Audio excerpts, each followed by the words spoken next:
Every morning, this boy rushes to the high school gym to train his badminton skills. But deep down, he has another reason. He wants to see his crush, his senior Chinatsu Kano, the star player of the basketball team.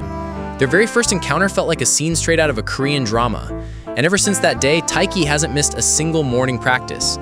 He even confides in his friend Kyo that he wishes he could marry her someday. But Kyo quickly brings him back to reality, reminding him that Chinatsu isn't just talented. She's also admired for her charm and charisma, making her one of the most popular girls both inside and outside of school. But on the other hand, Taiki hasn't achieved anything in badminton. He's far from popular and is just another face in the school's practice sessions. Taiki claims he has a point of contact, as his mother was former basketball player of this school.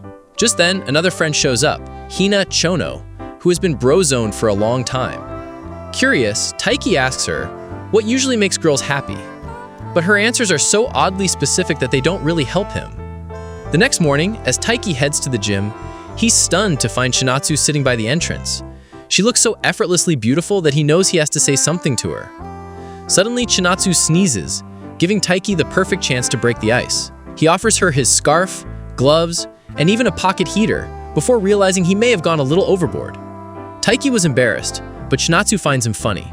At school, Taiki spots Chinatsu talking to her basketball coach. As he pauses for a moment, Hina suddenly shows up. Noticing the situation, she smirks and tells Taiki not to aim too high, annoying him yet again. Later that day, after school, Taiki heads to the gym to grab his towel, but is surprised to find Chinatsu still practicing. Catching him watching, she casually asks if he wants to play with her. Of course, there's no way Taiki would miss that chance. They play a quick match, but poor Taiki gets absolutely crushed every single time. Still, Chinatsu smiles and praises his quick movements. When Taiki mentions his mother used to be a basketball player, Chinatsu is taken aback. Turns out her own mother was also a former player. Looks like our man is making some progress. But what happened next was completely beyond his imagination. Turns out the two women were once teammates and even best friends. His mother reveals that Chinatsu's family is moving abroad. Taiki was stunned. Yet the morning when he wakes up, he finds Chinatsu standing in his house. Turns out only her family is moving abroad, and Chinatsu will be staying with Taiki's family for the next 2 years. Now, Taiki and Chinatsu aren't just gym partners, they're also housemates. Kyo warns Taiki not to tell anyone about this arrangement, since it could make him the center of unwanted attention. Taiki knows how determined Chinatsu is, and asking her out directly isn't an option. Instead, he decides to chase the same dream as her, winning the national tournament. The path looks difficult, but Taiki refuses to back down without giving it everything he's got. Once he sets his eyes on something, he never gives up. While Taiki was reviewing his match footage, Chinatsu walks in and curiously asks to watch the highlights. Embarrassed, Taiki reluctantly agrees. She praises his skills, but he quickly downplays himself, admitting he still has a long way to go. Though he wanted to keep his goal a secret, he accidentally blurts out that he's not good enough yet to reach nationals. To his surprise, Chinatsu is delighted that he's aiming so high. Encouraged, she gives him a matching bracelet, which fills Taiki with both joy and determination to push harder toward nationals. But soon, Hina notices Taiki's unusual cheerfulness and suspects something happened between him and Chinatsu. She keeps pressing him for answers, but Taiki insists on keeping it secret. Just then, Chinatsu shows up to return his wallet he had forgotten at home. Caught off guard, Taiki panics and pretends she's just a stranger. Chinatsu immediately understands his intentions and plays along. However, Taiki realizes too late that he may have made a huge mistake. She might now think he doesn't like talking to her, or worse, that he doesn't want her in his house. Things quickly spiral, as Chinatsu actually starts ignoring him. Even when she stumbles during practice, Taiki can't bring himself to say a word. Later, during their break, he finally approaches her and explains everything, that he only wanted to avoid people making a big deal about their situation. Chinatsu is taken aback, since she had assumed Taiki was keeping his distance because he liked Hina. Taiki can't help but laugh, playfully teasing her for being so adorably innocent.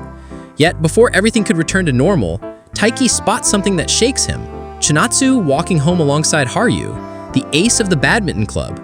It turns out Taiki and Haru aren't just classmates, they're actually close friends. That was fine until Haru casually called Chinatsu by her nickname, Chi.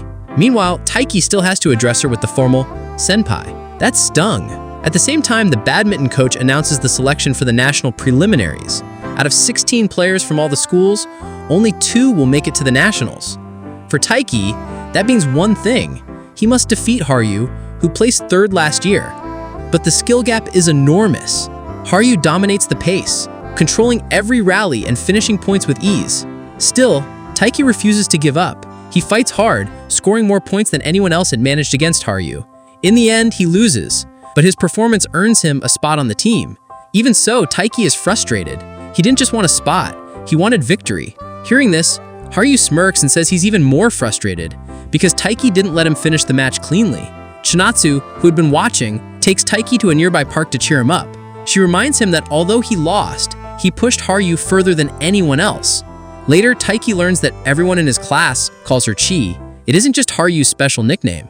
That discovery leaves him relieved and even more motivated to reach the nationals. The next day, Taiki is paired with Haru for bubbles. While chatting with his friend Kyo about Chinatsu, Haru overhears him and teases him afterwards.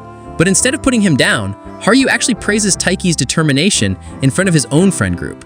That gives Chinatsu a reason to compliment him too, which means more to Taiki than anything else.